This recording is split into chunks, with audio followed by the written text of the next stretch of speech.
Before we get started, YouTube analytics shows that only 6.3% of my viewers are subscribed.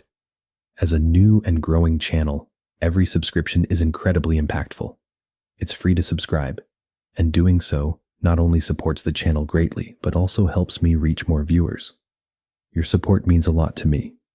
Thanks for being part of our journey, and enjoy the video. The first time I caught the night bus was pure chance. I'd heard the legends, of course, we all had.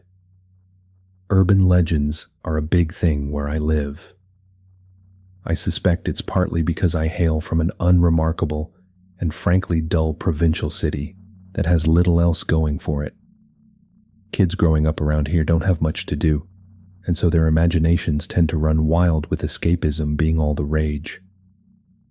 My friends and I were obsessed with urban legends during our formative years, gobbling up the tales whispered in the playgrounds and later posted by anonymous posters on online forums.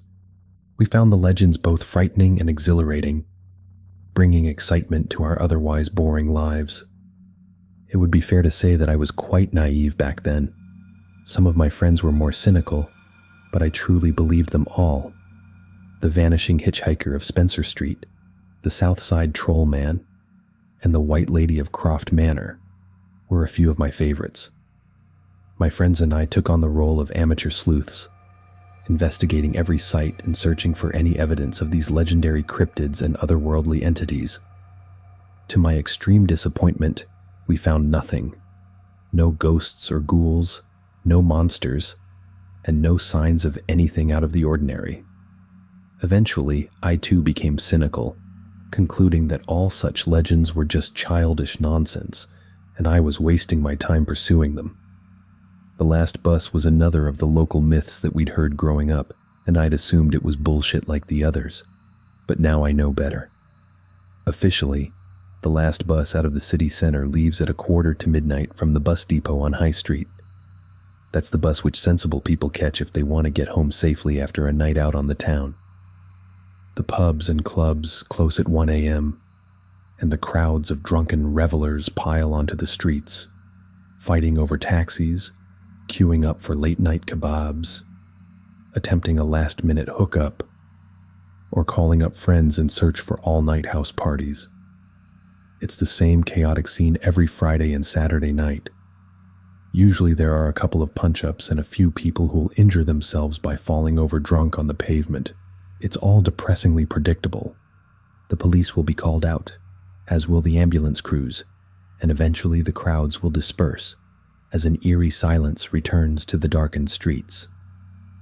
Then we enter the twilight hours, when all sensible and law-abiding citizens are at home, safely tucked up in their beds.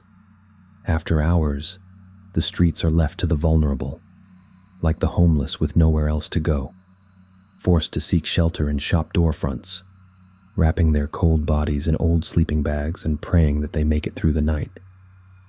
And then there are the predators, the ones that your mother warned you about.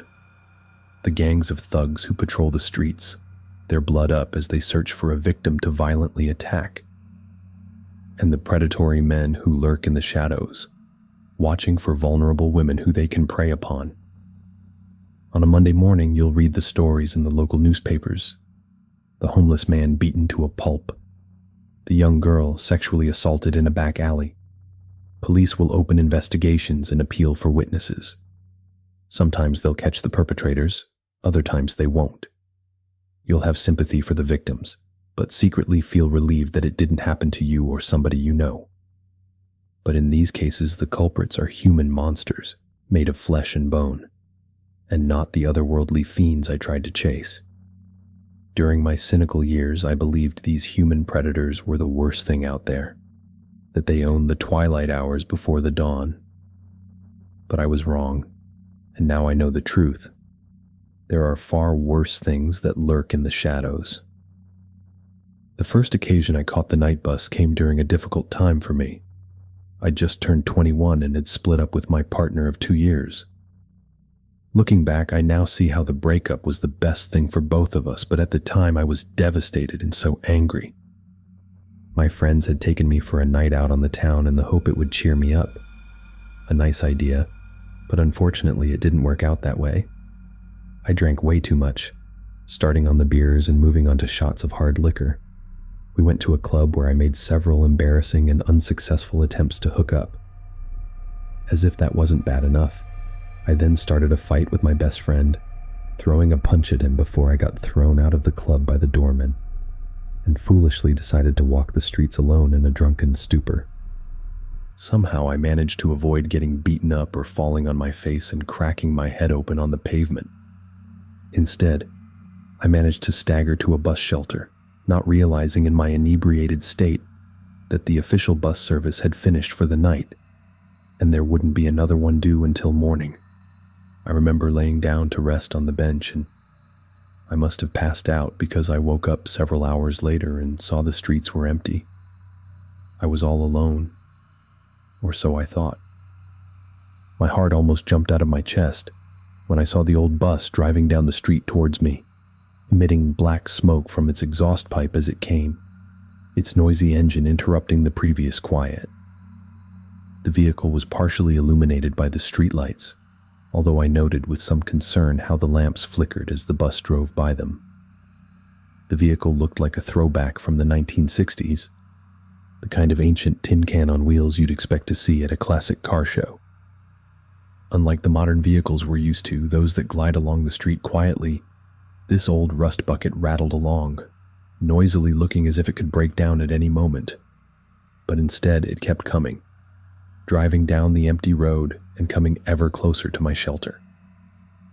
I noted how there were no emblems or motifs painted on the side of the bus, and no destination name was shown above its front windscreen. The vehicle's exterior was painted all in black, and even the windows were tinted, meaning I could not see who or what was inside.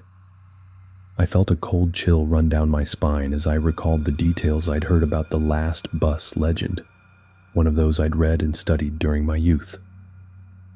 The vehicle I was seeing before me matched the description of the coach in the stories, the phantom bus that appears on an abandoned street in the early hours, offering lifts to the weary and needy.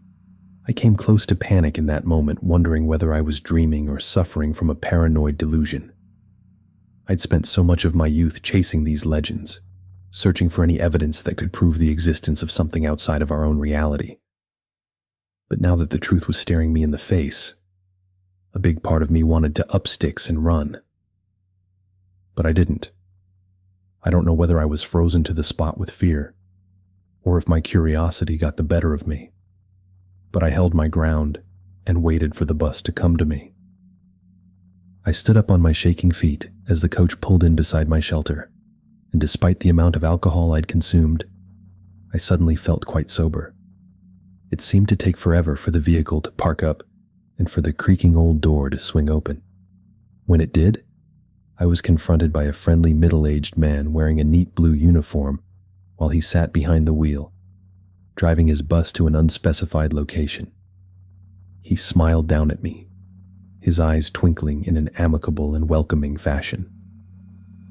Then he opened his mouth and spoke in a soft, almost fatherly tone of voice, saying, "Good evening, my friend. Are you coming on board?" I'd heard about the enigmatic driver before, but nevertheless his appearance and whole demeanor took me off guard. I struggled to find the words to respond, stuttering my way through my reply. Where will you take me?" I inquired nervously. "Home," the driver responded with a reassuring smile. "I'll take you home eventually. But life isn't about the destination. It's about the journey. Sometimes you need to take a leap of faith. So, what do you say, my young friend?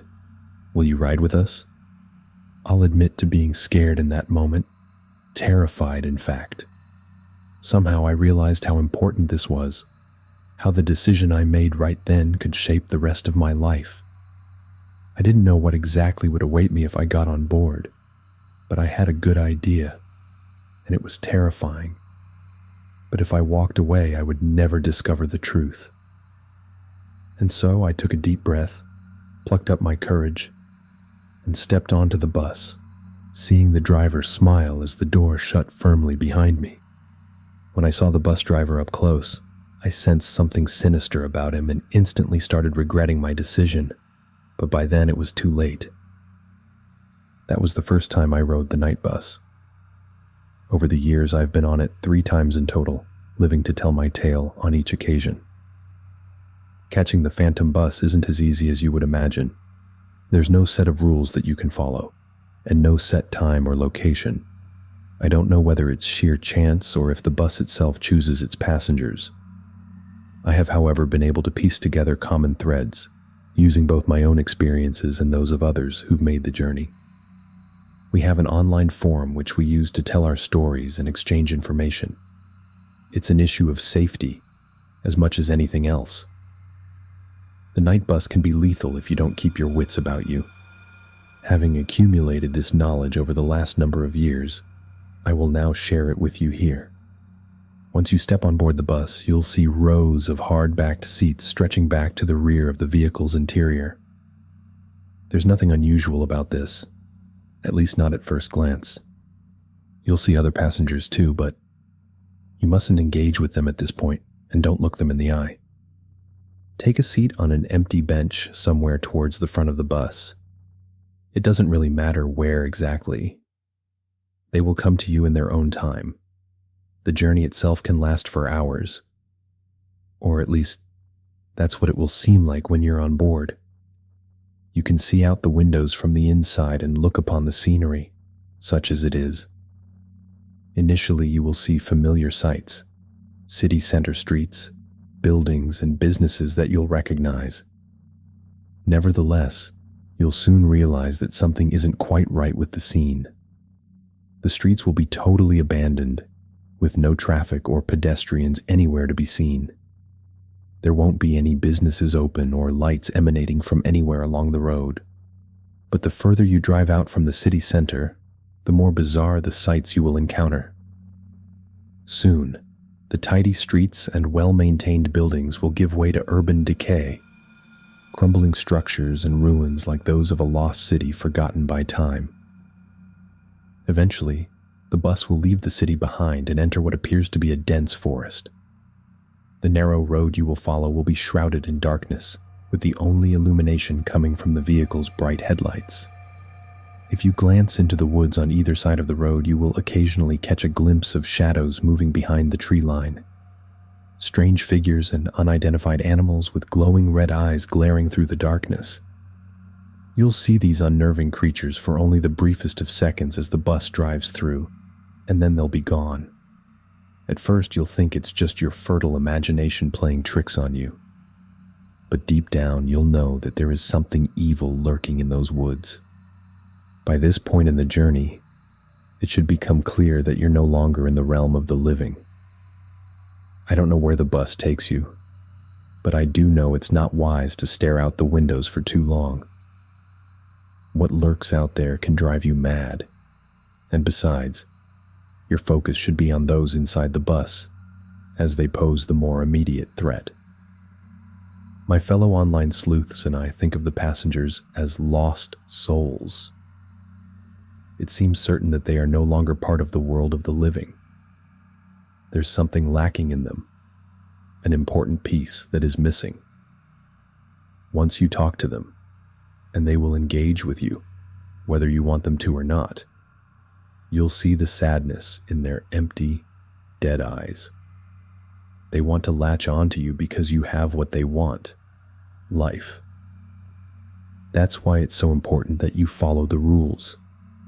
Don't let them get inside of your head, whatever you do.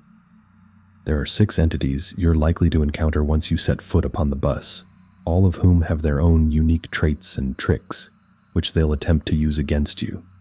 Based on the shared experiences of our forum members, I have pieced together a description of each one of these otherworldly entities. Firstly, there's the driver, whose physical description I've already covered. The driver's first job is to get you on board. That's why he'll appear to be so friendly and welcoming, enticing you to take a ride on his bus. However, once the door shuts behind you and the bus starts moving, you'll see the driver's smile falter ever so slightly as he breaks eye contact and focuses on the road.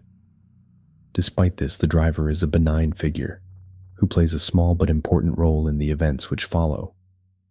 His job from this point onward is simply to drive. and he does keep his promise to you. He will bring you home eventually, assuming you don't fall foul of any of the spirits during the drive. Like I said, the journey will seem to last for hours. But when he drops you off on your home street, back in our realm, no time will have passed whatsoever. He lets you off smiling once again and saying, "Have a nice evening. Hope to see you again soon." And you'll be left standing on the pavement outside of your home, bewildered and still in a state of shocked disbelief as you watch the phantom bus drive down the road before it inexplicably vanishes at the end of your street. After the driver, the first passenger you're likely to notice is the party girl. This is an attractive young woman who appears to be in her early to mid-20s. Her physical appearance will change on each occasion. Sometimes her hair will be brunette and other times blonde. Likewise, her skin complexion can either be pale or dark, depending upon the beholder. What's consistent is how she's made up and dressed, donning a cocktail dress and high heels and carrying a designer handbag. Her fragrance is sweet and enticing, but you may also smell a hint of alcohol on her breath. You'll note how her mascara has run, indicating that she has been crying. Nevertheless, there's something in her deep and expressive eyes which will draw you in, an inner beauty and vulnerability that plays on your emotions. It's worth noting that you will be attracted to the young woman in spite of your gender or usual sexual preferences. You'll be unable to take your eyes off her and will feel compelled to take a seat close to her. The party girl will engage with you during the early stages of the journey, distracting you from the bizarre sights outside of the bus's windows. At first, she'll be flirtatious and fun, asking you about yourself and talking about her night out. But soon the conversation will take on a darker tone as the girl tells you about a tragic event from her past: childhood abuse, a violent ex-partner, or the death of a loved one. The story will vary each time, but will always be one of sadness and suffering. Your heart will go out to her, even if you're not usually an empathetic person. Once she's told you her woeful tale, the young woman will ask you to go home with her, to give her some comfort. You will be tempted, but under no circumstances should you agree to go with her. It's critical that you remember what she is and what she really wants from you. My advice is to politely decline her offer without causing her undue suffering. The party girl may be a lost soul, but by all accounts she still feels human emotions. She won't be angry when you reject her, but instead will sob softly into her hands. You'll feel guilty, but you must move on and switch seats, leaving the poor girl to her misery. The next passenger you'll encounter sits a couple of rows behind the party girl. We call her the OAP, or the pensioner. She's an elderly woman, probably in her 80s, her white hair in curls, wearing a shawl and a heavy winter coat, and with a shopping cart on wheels parked underneath her seat. Her face is wrinkled, and the perfume she wears is quite overbearing. But the OAP has kind eyes and a sweet motherly smile. She'll remind you of an elderly relative, like a grandmother or great aunt, and you will feel an affection towards her. A woman of her age and appearance is the last person you'd expect to find, riding a night bus during the early hours of the morning, and yet here she is, another lost soul trapped on a journey that never ends. The OAP will speak with you in a kindly, wholesome fashion, asking about your life and your family, while also entertaining you with anecdotes from her long and interesting life. You truly will feel at ease talking with her, but you mustn't forget what she really is. The conversation will end with the woman asking you to accompany her home to help with her shopping, or something like that. She'll offer to prepare you something to eat, your favorite meal or snack, whatever that may be, and she'll offer to put you up for the night. Again, you'll be tempted, but you must say no. On this occasion, it doesn't actually matter how politely you refuse her offer. Whatever you say or do, she will react with absolute fury, screaming every obscenity under the sun as her face screws up with anger. It's the last thing you would expect from a seemingly sweet old lady. But this is what will happen. As soon as she launches into her hateful tirade, you should leave your seat and move further down the bus, and you would be wise not to engage with her again for the rest of your journey. The next passenger you'll meet is a scruffy middle-aged man known as the drunkard. He sits close to the back of the bus and is perhaps the type you would expect to find on a late-night service. I wouldn't recommend sitting too close to the drunkard, if only because he smells pretty bad, his breath stinking of alcohol and cigarettes. You'll note how his old clothes are soiled and torn, and his unkempt beard will be badly matted. You probably won't wish to engage with him, but the drunkard will begin a conversation with you regardless, and against your better judgment, you'll get drawn in. The drunkard will turn out to be surprisingly intelligent and insightful, seeking to educate you on such matters as religion, philosophy, and scientific theory. He'll tell you a story in the form of a parable or fable, one with a dark twist to it. When I first met the drunk, he recounted to me the tale of the frog and the scorpion, one that demonstrates the cruel and destructive nature of life. Next, he'll remove a silver hip flask from his inside jacket pocket and offer you a drink. Regardless of your alcoholic preferences, you'll be tempted to take a sip. The drink will smell so sweet and inviting, but of course you must refuse him. After you turn down the drink, the drunkard will shoot you an angry look before shaking his head and saying, "You're a damn fool, a stupid little child. You have no idea what you're dealing with." This is your cue to move on. Now you'll notice how the first three passengers are trying to draw you in, using whatever charms or supernatural powers they have at their disposal. Their ultimate goal is to trick you into leaving the bus. Needless to say, you must not do this, not if you want to make it home. Nobody knows what exactly happens to those who fall into one of their traps. We do know that several members of our forum have vanished without a trace over the years, and my city has a long history of unexplained disappearances. The fourth passenger is different from the rest, however. He is a young male who sits on the back row whilst listening to headphones linked up to an 80s-style Walkman. We call him Headphones Guy, and it seems all he does is listen to music, his eyes closed as he taps his foot to the beat. The Headphones Guy will not attempt to engage with you or even acknowledge your presence. That's not to say he isn't dangerous, however. There was a member of our group who had a run-in with the guy. To be fair, it wasn't unprovoked. Feeling bold, my friend got right up in the passenger's face, waving his hands and clicking his fingers in an attempt to gain the spirit's attention. When this failed, he foolishly grabbed the guy's headphones, physically pulling them off his head. Predictably, Headphones Guy didn't react well to this violation. In an instant, he jumped up from his chair, lashing out with his fist and knocking his assailant down with one punch. My friend remembers a sharp, intense pain in the back of his head before he blacked out. The next thing he remembers is waking up in his own bed the next morning with a broken nose and a nasty gash on the back of his head. He also found a note in his jeans pocket, crudely written on the back of an old bus ticket in what looked like dried blood. And it read, "Do that again, and I'll rip your fucking head off." Unsurprisingly, my friend never rode the night bus again. I don't know what the Headphones Guy's deal is, but my advice is to leave him well alone. So at this point, you're probably wondering why one would wish to catch the night bus at all, given how you'll be transported to a terrifying alternative reality and encounter otherworldly spirits who wish to trap you there. Well, the short answer is that no sane person would, bar a handful of crazed urban adventurers and amateur paranormal investigators, such as myself.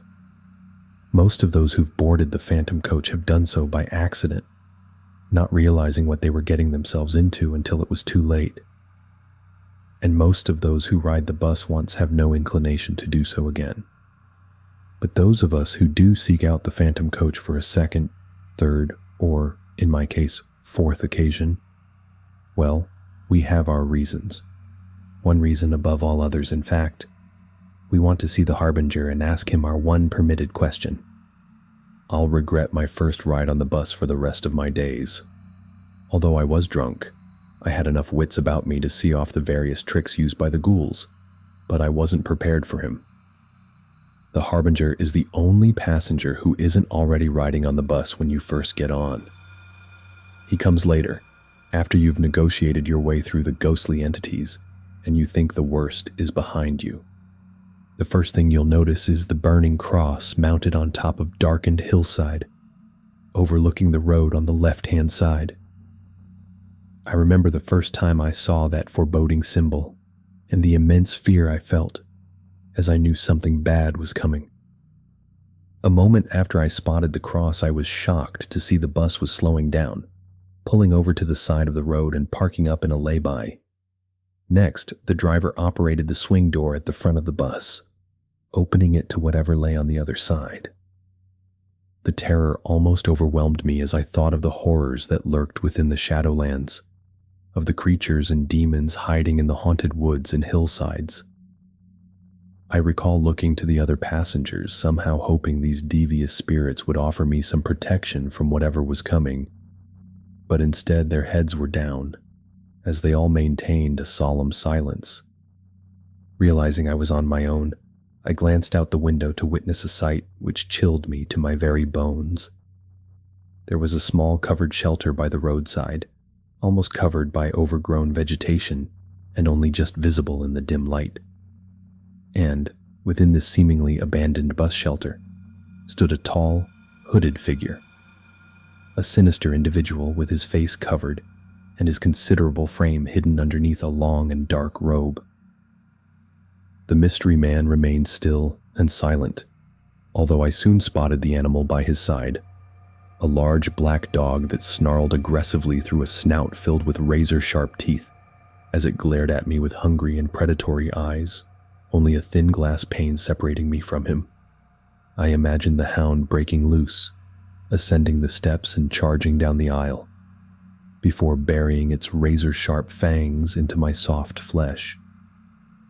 Thankfully, the dog's master retained control of his beast, although I was far from out of danger. I also noticed how hot and stifling it suddenly became, as an almost unbearable wave of heat hit me.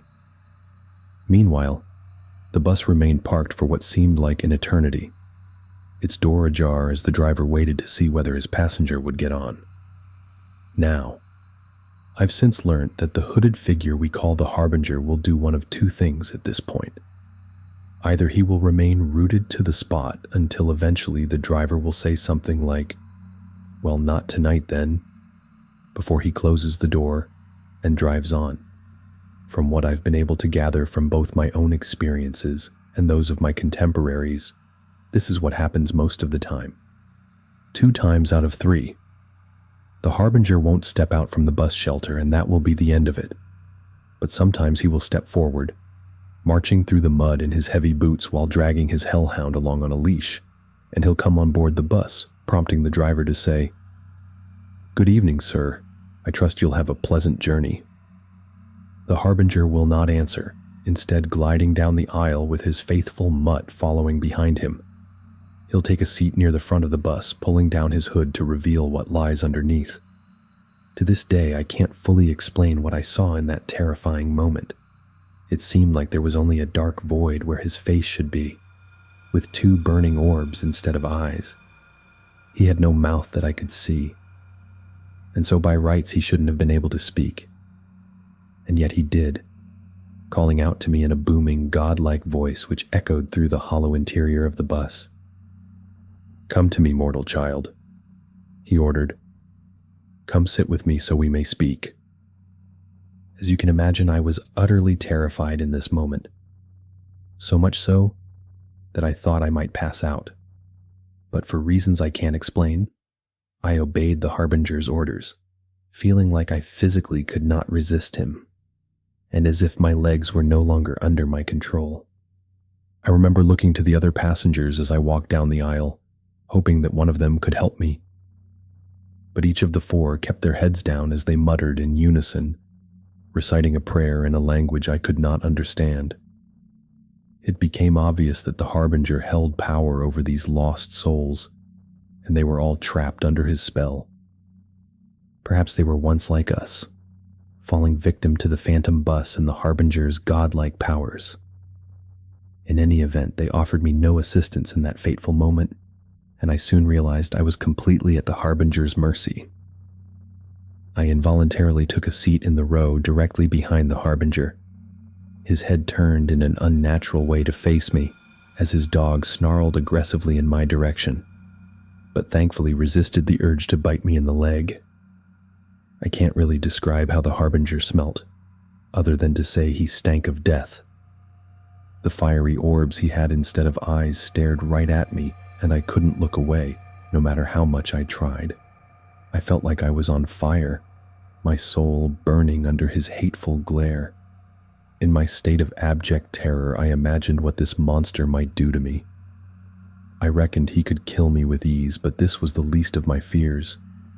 Instead, I believed I may become like the others, another anonymous lost soul riding this damned bus for all eternity. In any event, I was powerless to do anything in that moment other than remain frozen to my seat, waiting for the Harbinger to speak. Despite his absence of eyes, somehow I could tell he was looking down on me, that he considered me with total contempt, like I was something he'd stepped in. To this day, I don't know whether he was speaking out loud or if his booming voice was only in my head. Either way, I found myself totally transfixed as he spoke his words. "I see another mere mortal has found its way into my realm," he began. I assumed he was referring to me. "I'll confess to having little time for your contemptible and weak race. Nevertheless, I must respect the bravery of the odd individuals such as yourself. Not many have the courage to come to this dark place. For this reason, I will grant you safe passage, and I will answer you one question. Ask me what you will, mere mortal, and I will impart to you my infinite knowledge." Now this is a moment I've replayed over and over again in my mind over the years. I literally could have asked the Harbinger anything: the winning lottery numbers, who killed JFK, the meaning of life. He sees and knows everything, and the possibilities are limitless. One of the guys on our forum asked the Harbinger how he would die, and was told that his vices would kill him within 6 months. Well, this guy was an addict, but he laughed off the Harbinger's warning and continued using. 6 months later, he was dead from an overdose. And then there was a young woman who, at the time of her encounter with the Harbinger, was stuck in an abusive and controlling relationship. She asked the entity what would happen if she stayed with her asshole boyfriend. Well, she was told that her life would end unless she broke off the relationship. This proved to be the motivation she needed to leave him, and about a year later, the bastard was arrested for murdering another girl and ultimately sentenced to life in prison. But of course I didn't know any of this at the time. I felt nothing but pure terror as I sat frozen to my seat, quaking in my boots as the Harbinger glared down upon me with disgust. In that chilling moment, I could only think of one question to ask, which I stuttered out from my trembling lips. What are you?" I swore I could hear the creature scoff with contempt before he gave his answer. "My poor child," he bellowed. "Alas, you humans will never fully comprehend what I am and what I represent. Nevertheless, I owe you an answer, and so I shall explain in the simplest of terms. I am the past, the present, and the future. I see all from where I stand, and yet I have sworn not to intervene in the mortal realm." He paused momentarily, turning his burning orbs toward the darkened landscape outside the window. "This world you see before me is my kingdom, my domain. I offer sanctuary to those who have nowhere else to go, giving a home to those lost souls trapped between the mortal and eternal realms. Perhaps you will come here one day and become a permanent resident of my dark realm, or perhaps not. You could have inquired after your ultimate fate, of course, but you choose not to do so. But I have answered your one permitted question and fulfilled my obligation. And now, my child, I will bid you farewell." With that, he rose from his chair and summoned his hound, gliding down the aisle as he made for the exit. I was flabbergasted and in a state of shock. I still had so many questions to ask, and I opened my mouth without thinking.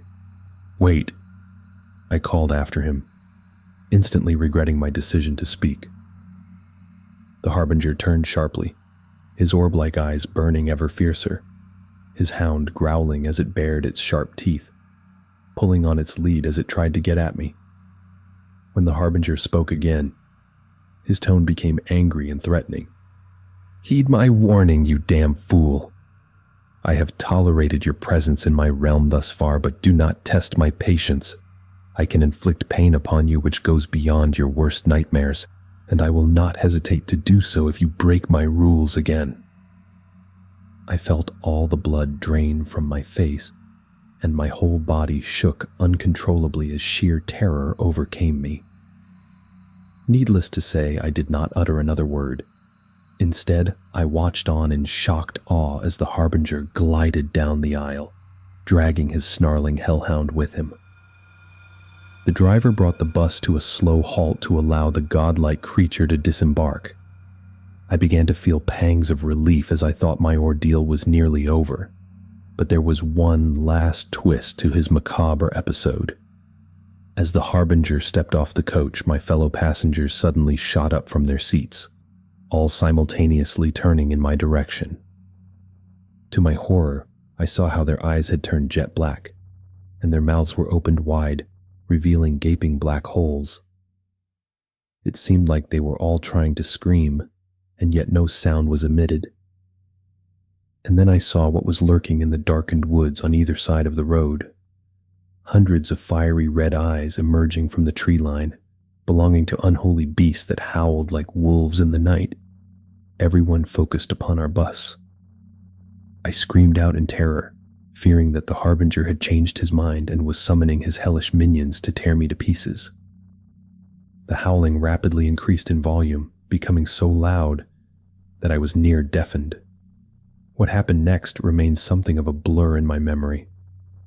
I recall the horrific din, and the pressure built up inside my head until I thought my skull would explode. Suddenly, there was a blinding flash of light, forcing me to hide my eyes underneath my hands. A moment later, I opened my eyes again, only to discover that the beasts had vanished, as had my ghoulish fellow passengers. I was on my own inside the bus, just me and the driver, as we continued down that lonely stretch of road. I have very little recollection of the rest of that journey. I don't think it was much longer before we left the dark realm and returned to the city streets I knew and recognized. When we arrived on my home street, I could not believe it, thinking this was another trick. I sat still in my seat for some time until eventually I needed to be prompted by the driver, who called out to me saying, "You're stopped, my friend. Come on now, please, I can't wait here all night." With some trepidation, I walked down the aisle and stepped off the bus, feeling the cool, fresh air against my skin as I returned to the realm of the living. I recall the driver wishing me good night and saying he would see me again before he drove away. So that's my story, but it's not quite the end of it. You may well ask why I didn't abandon my obsession with the phantom bus after my terrifying encounter. Well, for a long time I did. But in the end, my curiosity got the better of me. I don't like the uncertainty of life, of not knowing what lays before me. I used to think that's just the way it is, but now I know better. The harbinger is out there, and he can provide the answers I need. I won't waste my opportunity a second time. For years I have chased the bus, and I've caught it a further 2 times. On both occasions I boarded and avoided the traps set by the ghoulish passengers. And both times, I waited for the harbinger to board, but he would not move from his shelter. And so, my hopes were frustrated. It's been extremely disheartening, but I will not give up. Tonight, I will seek out the bus once again, and I'll keep doing so until the harbinger answers my call. I know the risks. One night I may board the phantom coach and never make it home. But nevertheless, I need to do this. I must know the truth no matter what the cost. Now, if you'll excuse me, I have a bus to catch.